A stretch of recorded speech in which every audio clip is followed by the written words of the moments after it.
Neuroplasticity and mobility, understanding recovery.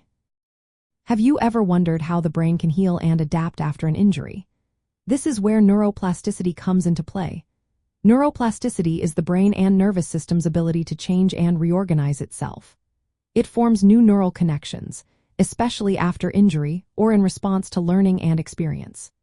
This ability allows the brain to adapt, recover functions, and improve mobility following damage, such as from a stroke or traumatic brain injury. When we talk about mobility impairments and disability health care, neuroplasticity is essential for recovery. It enables the brain and spinal cord to rewire pathways that control movement. This rewiring supports motor learning, which is the process of regaining or improving movement skills after an injury. The brain can shift functions from damaged areas to undamaged ones, known as functional neuroplasticity. It can also physically change its structure by creating new neurons and pathways, referred to as structural neuroplasticity. Several biological processes are involved in neuroplasticity. One is synaptogenesis, which is the formation of new synapses or connections between neurons. Another is dendritic arborization, which is the growth of dendritic branches that receive signals from other neurons. Angiogenesis is the creation of new blood vessels to supply oxygen and nutrients to brain areas involved in recovery.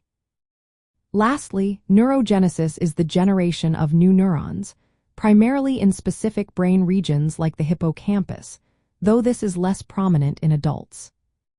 Physical activity, especially aerobic exercise, plays a vital role in promoting angiogenesis and supporting neuroplasticity.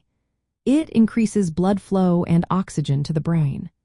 Cognitive exercises also stimulate synaptogenesis and dendritic growth, which are essential for relearning movement and other functions.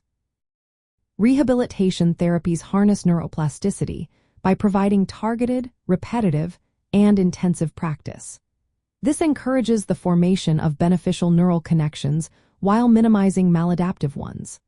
Techniques such as constraint-induced movement therapy, virtual reality, and neuromodulation are examples of interventions that support neuroplastic recovery.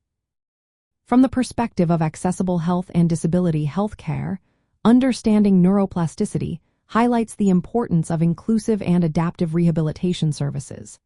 These services should address individual needs. Effective recovery programs combine physical and cognitive therapies tailored to the person's abilities and goals. They ensure access to environments and resources that facilitate consistent practice and engagement. Neuroplasticity is fundamental to regaining mobility after neurological injury.